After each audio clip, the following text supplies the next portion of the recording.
Allez, sans plus attendre, je propose à mes invités de la prochaine table ronde qui vont partager avec nous une vision très opérationnelle de leur quotidien autour de la data énergétique. Et on verra en fonction des enjeux, tout le monde ne met pas les mêmes éléments, les mêmes données autour de ce traitement de la donnée. Rejoignez-moi, Françoise Dupont, Karim Boumedienne, Charles-Antoine Gauthier et Stéphane Fernand. La place est à vous. Alors, tant que vous installez, effectivement, le sujet, valoriser les données, être plus efficace, accélérer la transition énergétique. Donc, l'idée, c'est de partager le témoignage de vos organismes et de vos enjeux très opérationnels. Est-ce qu'on peut débuter, effectivement, par une petite présentation de votre part et puis nous expliquer pourquoi cette donnée est importante pour vous. Françoise Dupont, je vous invite à lancer... Bonjour, Françoise Dupont, directrice générale du CEREN. Donc, le CEREN est une institution qui fête ses 60 ans cette année et nous sommes producteurs de données. Donc, producteurs de données depuis 60 ans sur la demande en énergie, sur le résidentiel, le tertiaire et l'industrie.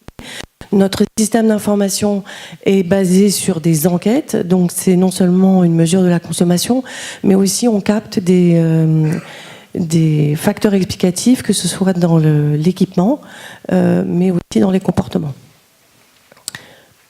On peut débuter par... on va laisser nos invités se présenter, puis on va revenir sur le cœur du débat. Je suis perdu. Charles-Antoine, merci. Oui, bonjour à tous. Charles-Antoine Gauthier, chef du département énergie de la FNCCR. Donc la FNCCR, c'est la Fédération nationale des collectivités concédantes et régies. Et nous, on est intéressés au niveau des données à plusieurs titres, puisque nous rassemblons des collectivités de petite taille, typiquement de la commune, l'intercommunalité, les syndicats départementaux d'énergie, les communautés urbaines, les métropoles. Et on a aussi quelques régions qui sont adhérentes. Alors adhérentes, pourquoi ? Pour les services publics locaux en réseau. Et dans ces services publics locaux en réseau, on retrouve l'eau, l'assainissement, les déchets, l'éclairage public, l'énergie. Et donc l'énergie, on retrouve l'électricité, le gaz, la chaleur et également tout ce qui tourne autour de l'éclairage public et la mobilité. Et dans ce cadre-là, avec les opérateurs, on passe des contrats soit de concession, soit de délégation de services publics et on est amené à gérer de la donnée à différents titres. Titre patrimonial, qui est fondamental puisque nos collectivités sont souvent propriétaires des infrastructures, donc nécessité de bien connaître le patrimoine, donc données patrimoniales, données liées aux contrats de délégation de services publics et de contrats de concession pour justement la fiabilité et l'exercice du contrôle de ces contrats de délégation. Également dans la politique de dynamique d'investissement et de programmation des investissements sur les territoires, de la transition énergétique également qui est prioritaire dans les actions énergétiques locales, donc nécessité d'avoir des données pour pouvoir aménager les territoires et les politiques énergétiques. Et puis enfin, sur les aspects maîtrise de l'énergie, efficacité énergétique, on retrouve des éléments également sur l'éclairage public et la mobilité propre. Et donc ces différents items nécessitent une appréciation de la donnée, soit plutôt à consolider en dynamique, soit des données rafraîchies pour pouvoir gérer ces services publics. Voilà. Merci beaucoup Charles-Antoine. Stéphane ? Oui, bonjour. Donc Stéphane Fernand, directeur technique immobilier à Orange. Donc pas pour le process télécom Orange, mais pour l'immobilier Orange. Donc l'immobilier Orange, c'est 6 millions de mètres carrés. Plus de 20 000 bâtiments, dont on va dire 1200 bâtiments avec véritablement beaucoup d'occupants. Donc le but là, c'est justement avoir la donnée de l'énergie à croiser donc, au service de l'occupant, donc pouvoir répondre aux besoins de l'occupant et aussi pouvoir respecter donc, cette maîtrise des charges immobilières donc, pour l'occupant. Aussi respecter donc, la politique RSE Orange, donc avoir une bonne maîtrise de l'énergie pour pouvoir donc, répondre aux indicateurs énergétiques. Aussi donc, pouvoir être à disposition de nos RH, puisque l'indicateur énergétique est devenu maintenant une part entière de l'intéressement donc, de nos occupants. Donc cette donnée énergétique donc, est importante pour nous, à la fois donc, dans sa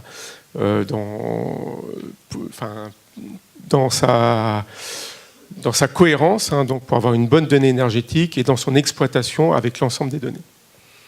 Merci beaucoup. Karim ? Oui, bonjour. Karim Boumedienne, BNP Paribas Group, donc c'est 2 millions de mètres carrés, Alors en quoi les données énergétiques Alors déjà, il faut mettre une définition dans données, parce que pour moi, les données, c'est les kilowattheures, c'est tout. Et c'est attaché à de l'euro et à la fin, on paye. Donc je ne sais pas ce qu'on entend trop par données, c'est ce qu'on met dedans. Mais ce qui nous intéresse, nous déjà, c'est de savoir combien les autres consomment. Alors si tout le monde consomme mal et on se compare avec tout le monde, donc il y a de grandes chances qu'on consomme mal aussi. Donc on essaie de travailler sur ce sujet-là.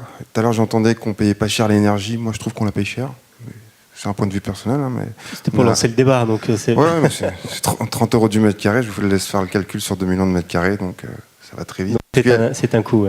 Ouais, donc le triptyque taxe, abonnement et consommation, ben, on le sent bien. Donc on essaie en fait de trouver des moyens de comparaison pour savoir si on consomme bien. Bon, et la donnée, le kilowatt, hein, pour moi c'est du kilowatt. Il faut quand même qu'on ait cette compétence pour l'analyser. Et j'aimerais avoir en fait des outils qui nous permettent en fait d'analyser ces données de manière pertinente. Très bien, le débat est lancé, donc on a bien compris que vous étiez au cœur de ces enjeux du traitement de la donnée énergétique. Madame Françoise Dupont, donc vous aujourd'hui, vous êtes très attachée au fait de pouvoir donner du sens à cette donnée, et en préparant, on a vu aujourd'hui que la notion de volume de données, de capacité à la traiter, c'est une vraie préoccupation pour vous, et le niveau, pas nécessairement parce qu'on va être très détaillé qu'on va pouvoir donner du sens statistique en tout cas au sujet, quoi. Oui, donc nous on est un acteur historique on fait des données de cadrage, et la valeur de nos données c'est d'être neutre, de couvrir l'ensemble des énergies et d'être représentatif. Donc c'est quelque chose qui s'est installé avec le temps, avec des méthodologies rodées qu'on essaye de documenter davantage. Donc effectivement, notre rôle, c'est d'être donné de cadrage à la fois pour nos membres, mais aussi plus généralement pour le ministère qui nous a octroyé une délégation, et enfin pour tous nos utilisateurs qui sont à la fois des chercheurs, des bureaux d'études, des administrations et des acteurs de l'énergie. Donc c'est pas la quantité de données qui fait sa valeur, c'est le fait qu'elle est pérenne, qu'elle est comparable dans le territoire, qu'on maîtrise bien sa méthodologie, et qu'on peut dans le temps maîtriser ses évolutions. Et c'est pas ce qui fait la valeur de la donnée, c'est pas la quantité. Dans le traitement de la donnée que vous avez, vous parlez d'enquête. Mais oui, effectivement, la donnée énergétique fournie par les opérateurs aujourd'hui, c'est quelque chose que vous traitez, pour comprendre un peu l'analyse que vous faites. Donc on essaie, en fait, ce qui fait la valeur de la donnée, c'est aussi sa comparabilité. Donc on a commencé déjà à faire des travaux de comparaison avec nos membres gestionnaires de réseau. Donc on voit que ces nouvelles données, il faut le temps de les apprivoiser, de bien comprendre le champ, de bien comprendre les nomenclatures. Donc on va poursuivre ces travaux. En fait, effectivement, des données massives induisent un coût important de ressources, de traitement. Voilà, c'est ça. Donc on peut être enthousiasmé par la quantité de données, mais très vite... Est-ce qu'aujourd'hui vous souffrez d'un manque quand même de données fiables et pérennes, ou au contraire vous avez trop de données aujourd'hui? Alors c'est peut-être pas une bonne question, hein, vous pouvez me le dire aussi. Non, on n'a pas trop de données. Nous, on se fixe comme objectif d'être un cadrage général, fiable, dans lequel après, chacun sa place dans l'écosystème, dans lequel après les autres acteurs s'articulent. D'accord. Les prénoms vont arriver, excusez-moi, mais on n'est pas toujours fiable, hein, excusez-moi. Charles-Antoine, on a vu à travers votre périmètre d'intervention que vous êtes confronté à un public très différent. Donc aujourd'hui, justement, cette culturation, ces enjeux est-ce que tout le monde place le traitement de la donnée au même niveau? Et aujourd'hui, vous pouvez rentrer dans des enjeux très opérationnels, très détaillés. À quoi vous êtes confronté au quotidien? On a été confronté au départ à une certaine réticence des opérateurs, incompréhension, on va dire, entre les collectivités et les opérateurs, qui s'est traduite quelquefois par des petites frictions en disant on donne la donnée, on ne la donne pas, pour quelle finalité? Et je pense qu'aujourd'hui, avec les textes, la transition énergétique, on arrive à une meilleure compréhension de ce vers quoi on veut aller. Alors quand je dis ça, je n'ai pas tout dit, mais je pense que les projets émergent, les territoires veulent reprendre la main pour essayer d'accomplir une politique énergétique, de transition énergétique, ont une nécessité d'avoir de la donnée précise, abondante, voire à un niveau de granulométrie assez fine, pour pouvoir aller jusqu'au bout du geste sur la transition énergétique, l'efficacité, la rénovation énergétique des bâtiments, on parlait tout à l'heure des rénovations, etc., pour pouvoir faire une action concrète, efficace et visible. On parlait de l'acceptabilité tout à l'heure du citoyen consommateur. Je pense que dans ces projets-là, les politiques publiques peuvent accompagner et faciliter l'acceptabilité sociale. Et dans ce niveau de données, on a besoin d'y voir clair ensemble, avec les grands opérateurs gestionnaires de réseau, avec les autres parties prenantes, pour pouvoir mettre à disposition des politiques publiques ces éléments pour dynamiser la transition énergétique. Donc ce qui a été facilitateur, c'est la réglementation et une meilleure perception des finalités en fait. Alors il y a des textes qui ont été évoqués tout à l'heure, que ce soit la transition énergétique ou la loi numérique qui permet d'aller plus loin sur le sujet. Il y a des articles dans la loi transition énergétique qui permettent d'affiner et redescendre à des mailles plus fines de type iris, voire immeuble, pour avoir des données extrêmement précises de la situation et pouvoir œuvrer à des mises en place de politiques de transition énergétique efficaces. Mais on est en train de retravailler le sujet avec les gestionnaires de réseau pour voir si on peut aller plus loin, tout en gardant le respect, comme ça a été dit très bien dans la première table ronde, de la garantie de la sécurité des biens et des personnes dans le cadre du RGPD. Donc on veut aller vers une meilleure transmission des données, pouvoir gérer les choses, mais dans un cadre consenti par tous. Karim, on a évoqué la notion tout à l'heure de jumeaux numériques, mais vous travaillez où sur des modèles de BIM, de building, peut-être nous en parler un peu plus sur cette logique de modélisation des budgets au sein de BNP Paribas.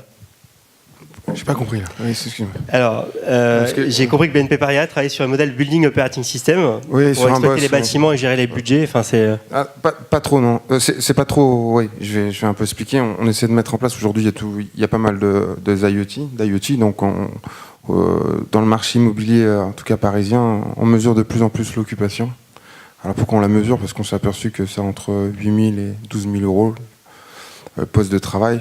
Donc si on veut faire des économies, faut réduire les postes de travail. Et pour réduire les postes de travail, on met une politique déjà de flex office. Déjà, ça permet aussi à l'employé déjà d'être beaucoup plus à l'aise en fait dans son environnement. Il y a également le télétravail qui rentre en ligne de compte. Et de ce fait, on est obligé aussi de mesurer en fait l'occupation des bureaux. On mesure également la température, on mesure également aussi le kilowattheure. Et on a tellement de capteurs qu'on s'est posé la question que ce serait bien qu'on ait un Building Operating System. C'est quoi? C'est un système d'exploitation style comme Android ou autre, mais uniquement réservé aux bâtiments, qui nous permet d'avoir une remontée globale en fait déjà de notre occupation et de nos consommations pour pouvoir la corréler. Parce qu'on s'apercevait parfois que nos immeubles étaient à moitié vides ou à moitié pleins et qu'on consommait autant. Et donc on souhaite en fait vraiment travailler sur cet aspect-là. Moins de personnes, moins on consomme. Oui, c'est moi, c'était pas du... C'est BIM, mais c'est du Building Operating. C'est pareil. Effectivement, excusez-moi. Stéphane, pardon, excusez-moi. L'enjeu de la bonne donnée, c'est un sujet pour vous. Enfin, il y a effectivement... l'homogénéisation est un problème que vous rencontrez à travers votre gestion de patrimoine. Alors, effectivement, on a apposé toutes nos politiques sur la donnée de consommation pour pouvoir expliquer donc, à nos occupants ou à nos gestionnaires donc, effectivement, comment on peut travailler mieux donc, l'efficacité énergétique. Donc, la donnée, la fiabilité de la donnée, elle est très importante. On le voit bien, quand on travaille sur un bâtiment, donc on a un expert à côté de nous qui sait traiter la facture. Donc, effectivement, on aboutit à la bonne donnée sans problème. Par contre, quand on arrive au niveau du patrimoine, là, on ne peut pas faire donc, du site à site. Donc là, on prend de la donnée de consommation issue de nos fournisseurs donc, de fluides. Et là, effectivement, on voit des gros soucis de fiabilité de données dans nos ratios, donc nos ratios mètres carrés, nos ratios en euros. Donc, on a des bâtiments qui divergent totalement. Alors, non pas parce que le bâtiment n'est pas mal exploité, mais parce que la donnée a été absente, la donnée a été perdue dans le différent traitement donc, de la donnée pour arriver jusqu'au ratio que l'on a voulu mettre en place. Donc aujourd'hui, plus on arrivera à rassembler de la donnée fiable, plus on aura une meilleure vision donc, de notre patrimoine pour pouvoir après orienter nos différentes politiques. Est-ce qu'on est capable de donner un peu d'indicateurs sur les chantiers que vous que vous devez surmonter aujourd'hui, par rapport à, je sais pas, le nombre de ressources que ça, ou le volume de travail qui est lié à cette conciliation, parce que je crois qu'il y a quand même des technologies, vous avez parlé de la notion de DI qui peut permettre aussi de concilier de l'information, mais j'ai l'impression que le chantier est vaste quand même. Alors, hélas, on n'a pas énormément de monde sur le sujet, donc aujourd'hui on est plus à éjecter de la mauvaise donnée, en disant qu'effectivement on essaiera de retravailler le sujet, mais on est sur une tranche de plus ou moins 40% aujourd'hui, donc des données qu'on éjecte, pour pouvoir avoir un bon ratio à présenter à nos occupants ou à nos auditeurs, qu'on est dans les politiques 14001, 50001, pour comprendre véritablement et lancer nos politiques pluriannuelles. Donc après, l'idéal, effectivement, ça serait de mettre beaucoup plus de moyens, mais aujourd'hui, ce n'est pas le but. Aujourd'hui, c'est justement pouvoir capitaliser et travailler la donnée pour en rapatrier le maximum. D'accord. Là, aujourd'hui, on entend que la donnée, elle s'ouvre. Est-ce que vous voyez ça, les enjeux pour vous, ils sont de créer plus de référentiels, plus d'homogénéisation réglementaire. C'est quoi les chantiers qu'il faut qu'on mette Alors aujourd'hui, c'est passer beaucoup moins de temps sur la donnée et beaucoup plus de temps sur l'analyse de la donnée, l'explication de la donnée auprès de nos occupants, et avoir une meilleure réflexion effectivement sur la fiabilité, l'efficacité énergétique de nos bâtiments, la sobriété énergétique, pour pouvoir bien échanger avec l'occupant avec une vraie donnée. Quand la météo change, bien expliquer qu'il y a une incidence sur la consommation. Aujourd'hui, on a du mal véritablement à voir tout ça et à amener l'information vers l'occupant avec une vraie donnée. Les chantiers sont vastes. Françoise Dupont, sur ce décalage, vous le dites aujourd'hui, vous l'avez souligné, c'est que la donnée locale peut être intéressante, mais ce n'est pas celle qui permet les meilleures statistiques en termes de moyens, de coûts.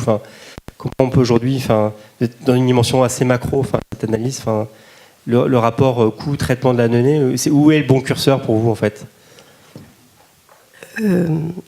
En fait, il n'y a pas une donnée en général, il y a une donnée pour un usage, comme on soulignait. Donc en fait, là, actuellement, les acteurs locaux s'emparent des données locales et essaient d'expérimenter. Effectivement, ce que souligne notre interlocuteur, c'est que c'est une chose d'expérimenter ponctuellement sur un territoire, et c'est autre chose de faire la production pérenne et régulière et générale et valable sur tout le territoire. Donc, qualifier une donnée, plus elle est fine, plus c'est coûteux. Et puis, d'autre part, ces données de comptage sont extrêmement intéressantes. Maintenant, après, il faut... L'existence de ces données ne disqualifie pas les méthodes plus traditionnelles qui sont des enquêtes, qui, elles, offrent autre chose, qui sont d'éclairer des comportements, de pouvoir capter de l'explication. Donc, c'est pas spécifique à l'énergie. En général, dans le big data, on voit qu'il y a un influx de données, mais ça n'empêche pas que parfois, il y a besoin d'éléments explicatifs qui ne sont pas contenus dans les données de gestion. Donc nous, notre rôle, c'est plutôt, puisque traditionnellement on est sur les enquêtes, c'est de prendre cette partie-là et d'essayer d'enrichir au fur et à mesure nos enquêtes en éclairant des phénomènes nouveaux au fur et à mesure de la transition énergétique. L'échelle du temps par rapport à cette interprétation aujourd'hui, est-ce qu'on voit les usages s'accélérer, où la statistique peut être en décalage par rapport à la consommation, ou au contraire, les choses sont assez... dans le temps, on voit les choses qui sont plutôt figées. Est-ce qu'on voit l'accélération de notre société, des usages liés à l'énergie, faire que les données à disposition sont peut-être plus être en adéquation avec les usages d'aujourd'hui? La statistique, elle commence à prendre les phénomènes quand ils commencent à être un petit peu significatifs. Donc on peut les suivre et les voir évoluer dans le temps. Je ne sais pas si je réponds correctement à votre question. Non, ma question, c'est, on parle de nouveaux usages aujourd'hui. C'est juste le délai de réaction pour traiter une statistique et lui donner un sens aujourd'hui, par rapport à l'accélération qu'on a. Vous avez souligné que le traitement de la data de masse, elle nécessite beaucoup de ressources, beaucoup de moyens. Si les organismes publics, c'est peut-être pas toujours facile aussi de voir ce bon curseur. Donc, est-ce que vous avez une difficulté aujourd'hui à travers ça, ou non, au contraire, tout va bien sur cette dynamique de traitement? On n'est pas, je pense qu'on n'est pas dans des usages à chaud et en temps réel. On est vraiment dans... il me semble que ça suffit pour accompagner la transition énergétique d'avoir une vision annuelle en évolution. D'accord.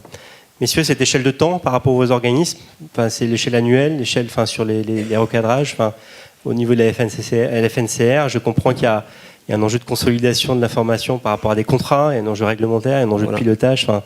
Exactement, comme je disais tout à l'heure, il y a plusieurs niveaux de consolidation de la donnée. Des données patrimoniales, typiquement, qu'il faut consolider, digérer et construire pour petit à petit consolider les états patrimoniaux. Il y a des données qui nécessitent un rafraîchissement plus rapide. On parlait tout à l'heure d'informations, de données de production. Quelqu'un tout à l'heure dans la salle évoquait les projets d'autoconsommation. Typiquement, il faut pouvoir connaître la production, la consommation, quasiment en temps dynamique pour pouvoir la répartir et utiliser à fond, à 100%, les énergies renouvelables qui sont disponibles quand elles sont disponibles. Après, sur la mobilité, on a d'autres enjeux avec les collectivités. Il s'agit d'avoir de la donnée fraîche, puisqu'on doit savoir si la borne de recharge pour les véhicules électriques est disponible ou pas, quelle puissance elle dessert ou pas, et si on peut aller se sourcer ou pas avec un véhicule. Donc il y a une nécessité, finalement, à plusieurs niveaux d'une certaine dynamique de la donnée. Et vous voyez que ça embrasse vraiment différentes perspectives en termes de timing et de délai de l'information. Et ça, on essaye de le consolider. Alors on le consolide, comme vous l'avez mentionné, on essaie de travailler avec les concessionnaires, avec les délégataires, dans une modernisation des contrats de concession. Par exemple, avec Enedis, on retravaille ces données-là pour les politiques énergétiques locales dans le cadre de la transition énergétique pour pouvoir avoir un échange, disposer d'informations qui soient compréhensibles par les enjeux et donc dans le cadre contractuel. On le fait également avec GRDF dans la modernisation des contrats de concession, en utilisant d'ailleurs les compteurs communicants qui permettent une restitution d'informations assez précises. Et donc on essaye de modifier le cadre contractuel petit à petit avec les opérateurs pour avancer dans cette dynamique. Et donc ça permet quand même de faire avancer les choses, de pouvoir travailler sereinement et après de mettre la donnée. Alors on parle souvent de libéralisation de la donnée.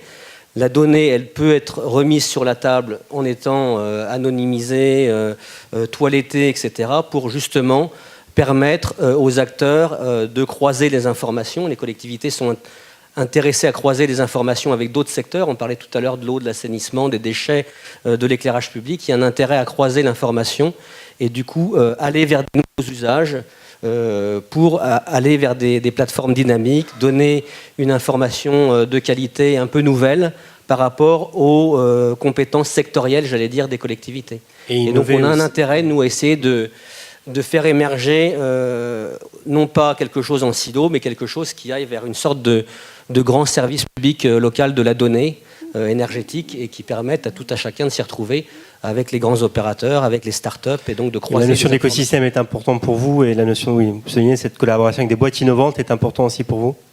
Tout à fait, il faut qu'on arrive à valoriser aussi. On a des startups sur le territoire qui sont assez motrices, qui ont des business models intéressants. Et on a des collectivités, des élus qui essayent de mélanger un peu les différentes entreprises sur leur territoire pour recréer de la richesse avec ces données locales et avec un emploi local. Et donc on pense qu'il y a une inertie à avoir un partenariat qui soit enrichissant pour tous et donc au profit finalement de l'intérêt général et du consommateur final. Karim, vous avez parlé tout à l'heure de l'IoT, vous avez essayé de modéliser ça à travers des systèmes. Aujourd'hui, sur cette fiabilité d'information, enfin, notamment de la modélisation, vous soulignez que des fois, il y avait des prévisions qui étaient, enfin, des consommations annoncées par des constructeurs qui étaient loin de la réalité des usages. Enfin, aujourd'hui, il y a une notion de conciliation de cette information déjà qui est importante pour vous. Oui. En fait, BNP, en fait, on a une obligation vis-à-vis de nos ambitions carbone 2020. On a une obligation de moins 20% en fait. c'est 2020 versus 2012. Voilà, donc on va faire une économie de moins 20%. Donc on a engagé pas mal d'actions et notamment on s'est mis en position de faire, pour imaginer tout ça, de faire un régime. Donc dans un premier temps, on s'est dit on va faire des investissements et quand on demande à nos prestataires de faire des investissements, on avait des ROI de 8 ans, des ROI de 5 ans, 6 ans, on s'est dit rapidement, nous un ROI au-dessus de 2 ans n'est pas intéressant. Donc il y a peu de solutions qui proposent des ROI au-dessus de 2 ans. Donc on a travaillé énormément sur l'exploitation proprement dit des bâtiments et on a mis en fait des indices de performance sur nos bâtiments. On s'est dit qu'un bâtiment doit consommer, s'il est fabriqué de cette manière et par rapport à sa fiche technique, on va dire, à certains ratios. On s'est rapidement aperçu que même les nouveaux bâtiments, on était bien au-delà en fait, des consommations annoncées. Pourquoi ? Parce que l'exploitant et même le client final utilise le bâtiment différemment qu'il a été conçu. Les points de consigne sont beaucoup plus élevés parce qu'on ne peut pas mettre le facteur humain dans toutes les équations. On s'est s'aperçoit rapidement qu'il fallait régler tout ça. Et donc on a mis toutes ces démarches en place pour pouvoir arriver à nos ambitions. Et aujourd'hui, on est à moins 18, je regarde un collaborateur, moins 18,7%, et sans pour autant faire un moment d'investissement. Donc on s'est par le traitement de la donnée, enfin par le traitement de la donnée. Après la donnée, il y a deux choses l'une. Hein. La donnée telle qu'on nous la donne avec une consommation brute dans le bâtiment, vous n'en faites pas grand-chose. Vous avez des ratios, les ratios ils parlent comme ils veulent. On a rajouté quand même quelques compléments vis-à-vis en fait d'un comptage par étage assez innovant pour nous donner et nous permettre en fait d'exploiter certaines données. Et on a été très surpris des résultats parfois. Voilà. Non, c'est intéressant. Et puis, merci de ne pas remettre en cause le travail des bureaux d'études, parce que c'est le facteur humain que vous soulignez. C'est comme une Toyota hybride ou Yaris. Hein. Vous regardez la consommation, comment elle est vendue, il suffit d'appuyer fort sur la pédale. Hein. Toute la consommation change. Hein. C'est pareil, un bâtiment. Stéphane Fernand, sur cette logique de vision un peu globale, alors, site par site, vous le soulignez tout à l'heure, on peut faire beaucoup de choses. Mais dès qu'on doit travailler à l'échelle du patrimoine, c'est déjà beaucoup plus complexe pour vous. Enfin, est-ce que vous pourriez revenir, vous l'avez un peu détaillé tout à l'heure, mais revenir sur cette, qu'est-ce qui fait que c'est si complexe que ça en fait, hein? Parce que au niveau du patrimoine, on commence à faire des typologies de bâtiments, on commence à croiser de la donnée. Et donc après, on arrive sur les problèmes de fiabilité de la donnée. Hein. Donc sur un bâtiment, la donnée, elle est corrigée, donc généralement le bureau d'études qui est avec nous et qui réfléchit donc à la meilleure optimisation du bâtiment.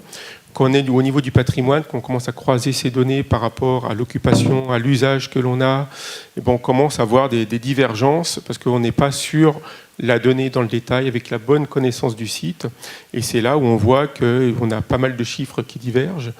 Et donc on se restreint à un petit panel qui est dans une fourchette de cohérence pour pouvoir travailler notre patrimoine.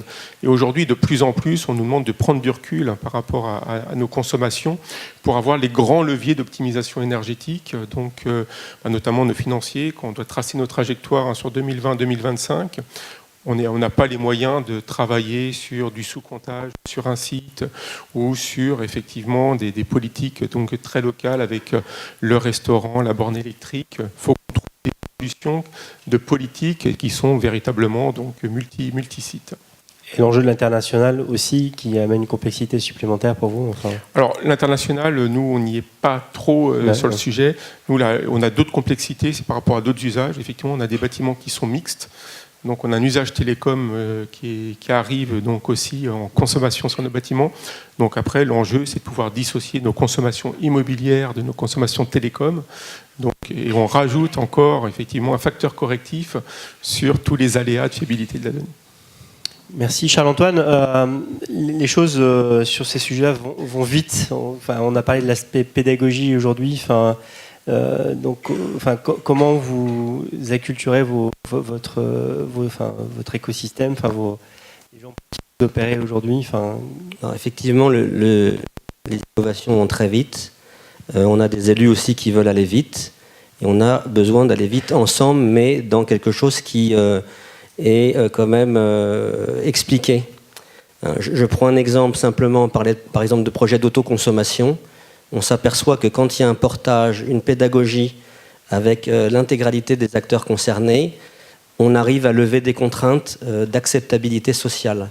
Je pense notamment au Linky, où certains ne sont pas complètement encore convaincus du dispositif, mais quand on apporte un projet avec les politiques publiques, les élus locaux, en disant on va faire un projet d'autoconsommation collective, derrière il y a une finalité, on a la nécessité d'avoir vos informations, vos données, eh bien ça peut fonctionner. Et c'est ça qui nous semble intéressant, c'est de progresser ensemble dans la pédagogie, dans l'accompagnement, dans la donnée pour quelle finalité et pour quelle desserte du territoire. Donc on parlait valeur de la donnée, certes valeur de la donnée pour l'intégralité du microcosme entrepreneurial, etc., mais aussi valorisation de la donnée pour le territoire qui semble fondamentale. Alors simplement par rapport à ça, on a aussi un enjeu au côté collectivité, mais ça a été souligné par l'ensemble des acteurs ici, c'est l'homogénéité des données et l'interopérabilité. On souhaite que les données puissent être réutilisables Alors on voit certaines bases de données qui commencent à émerger, qui sont très intéressantes, mais quelquefois les données sont soit sous forme PDF, soit il faut les extraire, donc ils nécessitent un retravail à partir des sources existantes. Les mailles ne sont pas tout à fait parfois les bonnes, etc. Donc je pense qu'on a un travail collectif pour pousser ensemble vers quelque chose qui soit cohérent, convergent et dans l'intérêt de tous. Voilà.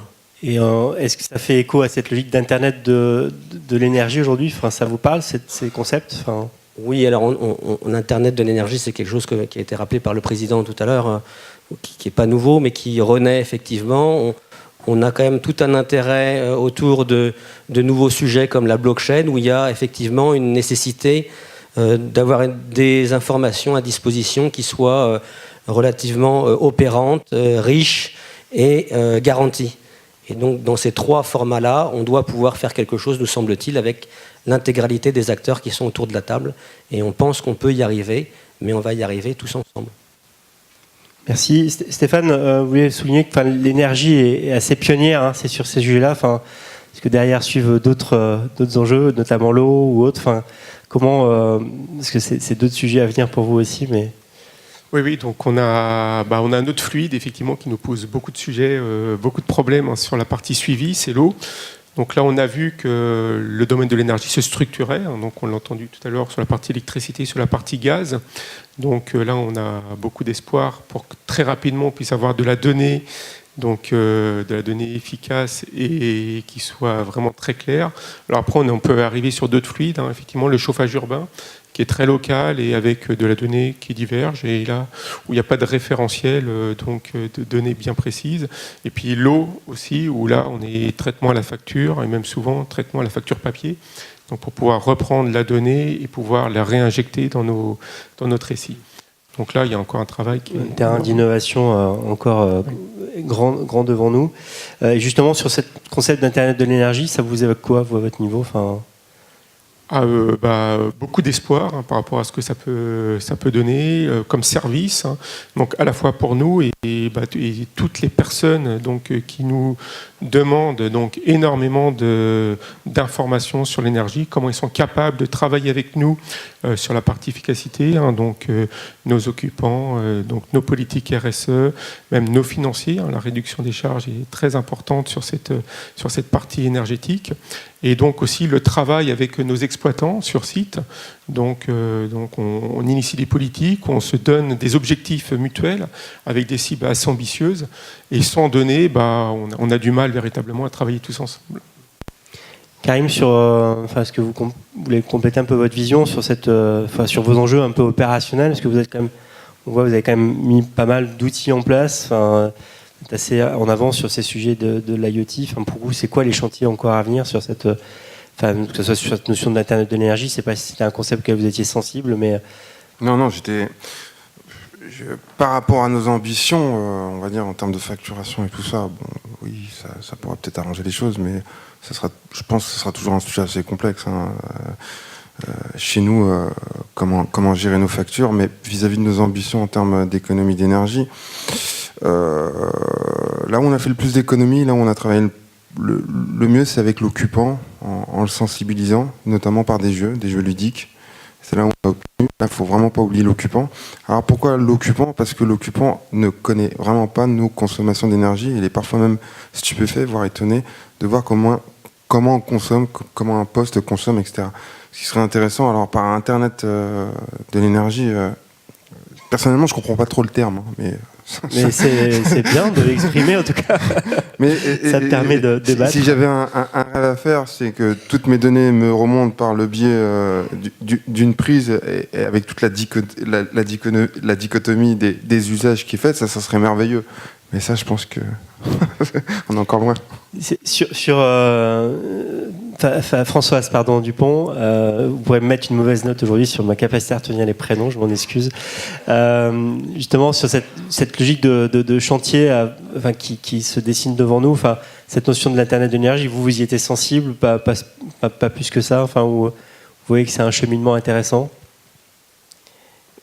À chaque acteur sa place, hein. Oui, bien sûr, c'est très intéressant. Donc, nous, notre place, c'est d'être un référentiel qui donne des comportements un peu agrégés. On a vu la difficulté d'extrapoler, d'avoir une vision d'ensemble. Les acteurs locaux travaillent la donnée. Voilà. Nous, on éclaire les comportements généraux.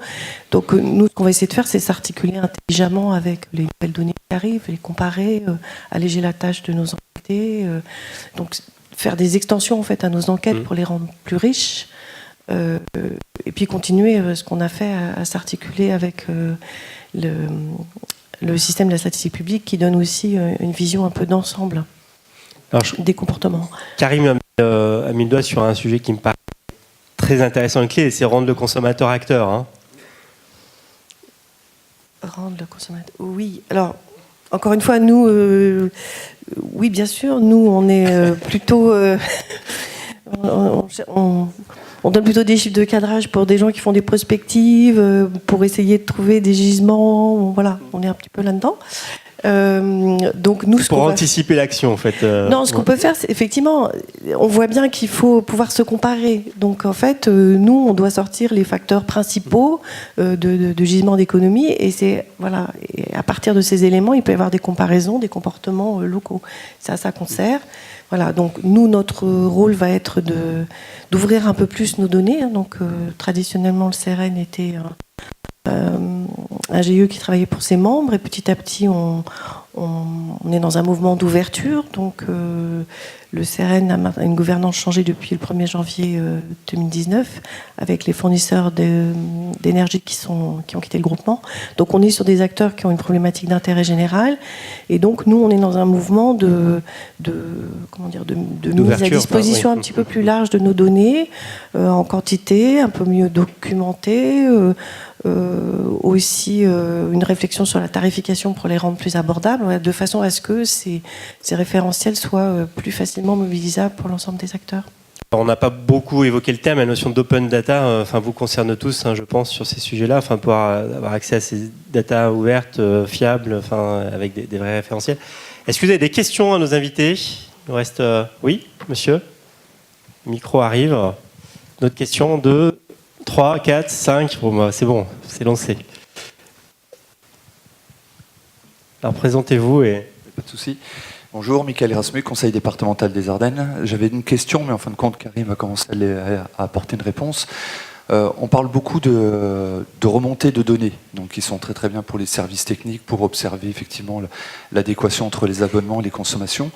En qualité de gestionnaire également de patrimoine, et je reviens sur ce que effectivement évoquait Karim, l'importance de la valorisation de la consommation vis-à-vis des usagers.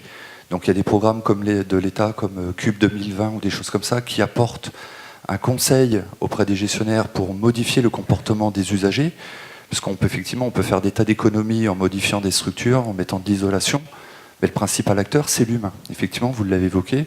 Donc au niveau de Stéphane, au niveau d'Orange, est-ce que vous avez mis des choses en place également, comme au niveau de la BNP, sur des indicateurs ou au niveau d'accompagnement des collectivités pour valoriser justement ces données-là? On est dans l'Internet de l'énergie, donc effectivement peut-être des outils Internet qui permettent de valoriser par des biais d'indicateurs ou de tableaux de bord. Merci. Stéphane? Oui, donc alors c'est un vrai sujet, hein, effectivement, l'expliquer donc à l'occupant et le rendre acteur sur le sujet énergie. Donc alors le Cube 2020 a donné beaucoup de dynamisme en fait à ce sujet-là. On a impliqué la com, donc qui nous a aidés donc dans des campagnes, dans des animations. Donc on en profite, hein, on explique même. Alors il y a eu des bâtiments sur lesquels donc ça a bien fonctionné. Donc on explique comment ça a pu fonctionner. On est tous ensemble. Donc autour de la table, hein, l'exploitant, l'occupant, et donc on travaille ensemble à réfléchir comment un bâtiment est agréable d'un point de vue du confort et aussi sobre d'un point de vue énergétique. Ensuite, Orange a voulu véritablement aussi rendre officielle cette application de l'occupant en mettant une part de l'intéressement, alors qui est pas énorme, mais pour expliquer à l'occupant qu'il est acteur aussi de sa consommation. Ça fait partie donc de la performance de l'entreprise, cette sobriété énergétique. Donc on a un levier pour pouvoir échanger avec l'occupant aussi. Donc l'occupant, donc là on s'intéresse véritablement au portefeuille de chacun d'entre nous. Donc on a un autre levier. Et ensuite, on a une structure 14001 qui nous permet d'avoir un référent site sur cette partie énergie avec des animations régulières. Et là, il faut qu'on soit présent, qu'on réexplique, qu'on a un bâtiment qui dérive, qu'on puisse comprendre pourquoi. Donc, alors après, il y a plusieurs raisons sûrement, donc un petit peu partout. L'exploitant a sûrement sa part, l'occupant aussi, et donc on échange ensemble pourquoi ça n'a pas fonctionné. Et on y arrive. Alors le levier, pour l'instant, on n'est pas à son maximum, mais on met tout en place pour y arriver. Alors bon, pour nous, c'est un peu plus simple, puisqu'effectivement, l'immobilier est côté Orange, et donc qui gère l'exploitant, et on a une interface occupant aussi côté Orange. Donc tout est simple pour pouvoir y arriver. D'autres questions, monsieur? Oui, bonjour. Tom Pouet, moi je suis ingénieur thermicien, énergéticien, et aussi ingénieur en maths appliquées. Voilà, la double casquette. Merci monsieur d'avoir introduit Cube 2020. J'ai à ce projet-là, moi aussi, sur le lycée Fraissinet à Saint-Brieuc. Et en effet, juste en exploitant les données, on s'est rendu compte rapidement qu'il y avait des consommations alors que le lycée était inoccupé totalement. Donc c'était un premier levier d'économie d'énergie. Et l'autre, c'était mesurer l'impact de la sensibilisation. Donc en effet, il y a matière à un vrai gisement d'économie d'énergie. J'avais une question pour monsieur Gauthier, savoir si à l'échelle locale, en France, il y avait des projets de microgrid ou de smart grid, comme on peut voir à Brooklyn, à New York ou à Algo en Allemagne, où à l'échelle vraiment locale, on peut avoir un îlot énergétique presque coupé du réseau français. Est-ce qu'il y a des initiatives comme ça qui se lancent? Effectivement, il y a une réflexion autour de ça. Vous savez qu'il y a un cadre d'expérimentation qui est prévu.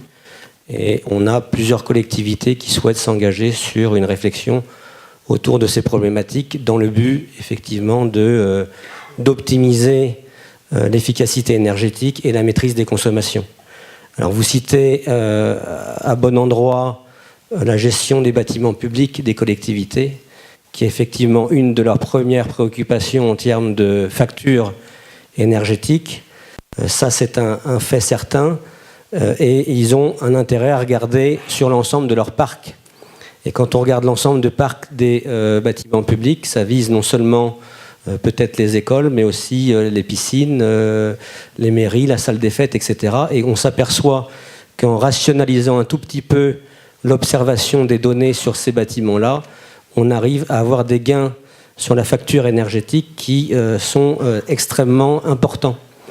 Alors ça, c'est le premier volet. Le deuxième volet sur lequel les collectivités travaillent aussi et qui a un retentissement assez immédiat, c'est l'éclairage public, puisque en optimisant la vision des points lumineux éventuellement télécommandés, on arrive à rationaliser la facture d'énergie pour les collectivités avec un rendu et un gain sur la facture qui peut aller sur certaines petites collectivités jusqu'à plus de 50% en optimisant l'éclairage public, soit par des détecteurs de présence, soit par une rationalisation de l'éclairage. Et donc, il y a un travail colossal à faire. Alors, certains l'ont commencé et sont en plein dedans. D'autres regardent ça de près, effectivement, pour essayer d'avancer dans ce sens-là, qui est vraiment une notion de maîtrise et d'efficacité énergétique liée à la transition énergétique. D'autres questions? Oui, bonjour. Nicolas Graveline, Cameo Énergie. J'ai une petite question par rapport au... Alors nous, on fait des études autour de l'efficacité énergétique et cette étude aujourd'hui, comme ça a été évoqué avant, a un certain coût. Est-ce qu'on revoit aujourd'hui dans les patrimoines qui sont bien gérés par la donnée une espèce de valorisation du patrimoine parce que cette donnée est disponible et donc qui permet derrière de réduire le coût de l'analyse? C'est plus peut-être pour M. Fernand et Boumedienne par rapport à votre gestion du patrimoine. J'ai pas entendu la fin. Est-ce que vous avez une revalorisation de votre patrimoine parce qu'il est bien géré par la donnée?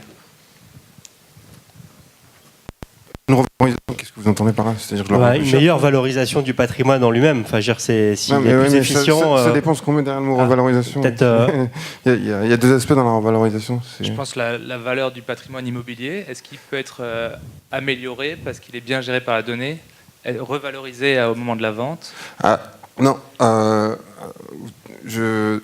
non, j'ai envie de dire non. Pourquoi j'ai envie de dire non? Parce que pour notre part, en fait, je suis pas filiale en fait à REPM, c'est Real Estate, en fait, qui vend des bâtiments, etc. Nous, on exploite uniquement les bâtiments. Après, la revente, elle est faite. Et dans la plupart des cas, de plus en plus, on est locataire. Donc, Monsieur Ferrand? Alors, nous aussi, on est principalement locataires, même s'il y en a certains propriétaires, mais c'est plus globalisé. Là, on n'est pas que sur l'énergie, effectivement, c'est plus des référentiels HQE qui englobent l'énergie et l'environnement. Donc, c'est plus un global bâtiment où on accroche des certifications en exploitation qui permettent de donner de la valeur, une valeur supplémentaire au bâtiment. Est-ce qu'il y a des normes aujourd'hui, ou des agréments autour du bien-être dans le bâtiment? Est-ce que des choses contribuent? Alors, on n'est pas encore arrivé au bien-être, Oui. donc on est plus en haute qualité environnementale. Le bien-être viendra sûrement. Ça viendra plus tard. D'autres questions? Alors, il y en a plusieurs, oui. Oui, Benoît Lemeignan. Moi, je suis un petit peu, un petit peu attristé de ce que j'entends, parce que moi, je m'étais dit, on va nous expliquer que ça y est, on déploie des solutions magiques, on suit tous les bâtiments, on a les tableaux de bord, etc. Or, à vous écouter, surtout côté Orange et BNP, ça a l'air quand même très dur. Il faut aller dégager des budgets avec les directeurs financiers qui ne veulent pas vous donner d'argent. L'énergie coûte très cher. Je vous confirme. Hein. Voilà, la bonne nouvelle, c'est que la matinée n'est pas finie, donc il y a peut-être des choses qui arrivent. Ça, c'est une bonne nouvelle, mais quand même, moi j'ai beaucoup suivi ces sujets en tant que consultant il y a 5 à 10 ans.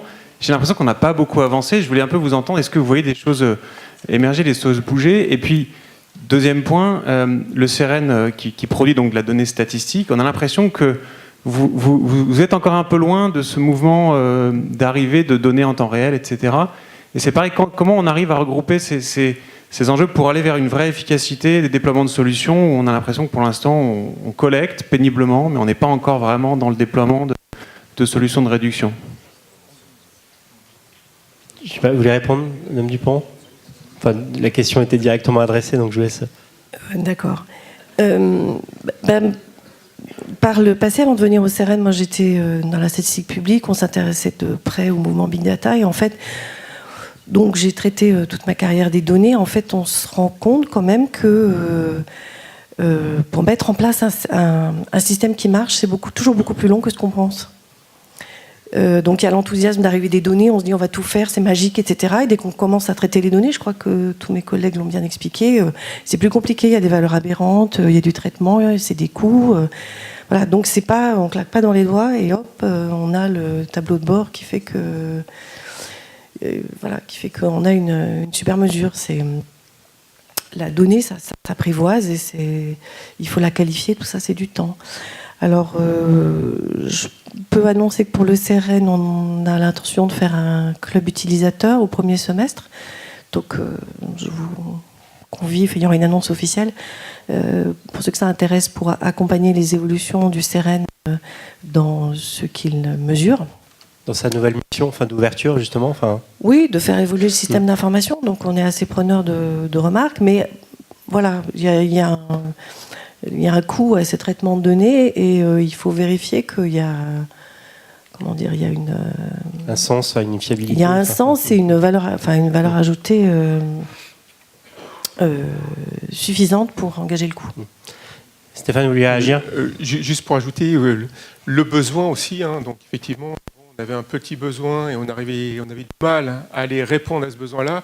Aujourd'hui, le besoin est devenu énorme. Tous les acteurs de l'immobilier ont besoin d'une donnée par rapport à un ratio spécifique.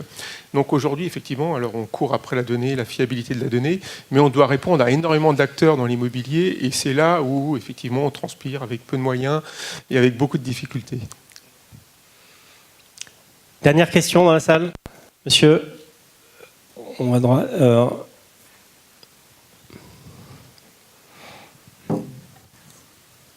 Oui, bonjour, Laurent Maurice, ADEME. Ma question, en fait, vous avez évoqué le terme d'open data dans votre dernière phrase lors de la table ronde. De mon point de vue, en fait, l'Internet de l'énergie a du sens que si on arrive à mettre en commun de manière collaborative des données individuelles Et très certainement, cette valorisation peut se faire à travers de l'open data et du partage de ces données. J'aurais voulu entendre un peu vos invités sur ce sujet. En guise de conclusion, si vous voulez réagir sur ce thème, messieurs, madame. Alors, pas trop dans l'open data, mais effectivement, on participe donc au benchmark JLL, donc Yellow ID. Donc, dans tous les cas, on met en commun nos données pour essayer de réfléchir tous ensemble sur ces benchmarks-là. Effectivement, on n'est pas encore sur l'open data. Moi, je voudrais réagir par rapport à open data et données individuelles. On se rend compte que, effectivement, c'est bien de mettre des données, de les partager, mais pour des raisons de protection de la confidentialité, de la vie privée, il y a des limites dans ce qu'on peut mettre en open data. Donc, actuellement, un certain nombre de données des gestionnaires de réseau sont mis à disposition, et précisément pour protéger. Pour l'instant, l'accord est d'avoir au bâtiment avec 11 individus. Donc en fait, il faut être vigilant, quoi. On peut utiliser des données. Enfin, nous, on espère les utiliser dans le cadre de nos enquêtes avec le consentement des enquêtés et à ce moment-là, les relier à des facteurs explicatifs. Mais puis ensuite produire des données agrégées qui sont ensuite, utilisées pour éclairer des comportements. Mais on peut pas. Données individuelles et open data, c'est souvent un peu contradictoire. Et c'est aussi votre cheminement, c'est qu'il faut être vigilant sur le sens de ce traitement et l'échelle va être très important. Enfin, si vous essayez de vous expliquer depuis dans cette table ronde, c'est que toutes les données ne sont pas bonnes à utiliser. Enfin. Oui. Oui, en fait. Non. Oui. Non, mais c'est-à-dire qu'il faut être, il faut utiliser les données et en extraire ce qu'il y a de général et d'extrapolable, quoi. Je ne sais pas comment expliquer ça. C'est-à-dire qu'on peut vite, dans la donnée individuelle, il y a un risque de noyade. Donc, pour mettre des acteurs autour d'une table, pour travailler sur une unité très localement, c'est une chose. Mais après, produire de façon pérenne un dispositif, à partir de ces données-là, il faut quand même être... en fait, il est surtout urgent de ne pas s'emballer face à cette massification de données. Enfin, c'était un peu le... faut regarder, expérimenter. Oui. Nous, on a l'intention d'ouvrir un peu, mais il ne faut pas se leurrer sur la vitesse à laquelle on peut avancer, parce que ça coûte cher. Très bien. Petite phrase de conclusion, si vous le souhaitez. C'est juste, je rejoignais l'avis de Stéphane. On a inscrit à différentes associations et on compare nos données. Les données, ça donne surtout des tendances. Et toute la difficulté entre les tendances et la donnée, c'est que moi, je raisonne en kilowattheure et mon chef, il raisonne en euros. Et des fois, je fais des économies, mais le prix, il augmente. Et lui, il a du mal à comprendre. Donc, parce qu'il y a l'abonnement qui augmente, il y a plein de choses qui augmentent, mais c'est comme ça et c'est la vie. Donc, il faut être très, très, très vigilant, en fait, sur ces données. Et ça nous laisse quand même un moyen de comparer qui est assez efficace, quand même. Un mot simplement, nous on souhaite quand même mettre en place des ambassadeurs de la donnée à travers les collectivités pour accompagner la démarche. On pense qu'il y a des outils qui existent déjà et qui méritent d'être renforcés, dynamisés pour les territoires, pour la transition énergétique, et donc on compte sur vous, avec tous les partenaires, pour qu'on puisse avancer sereinement sur ce débat en dépassionnant un peu les choses. Voilà. Ça souligne une ambition, bâtir ensemble, enfin, le message est clair. Merci. Stéphane, vous vouliez rajouter quelque chose ? Merci. Merci à nos invités.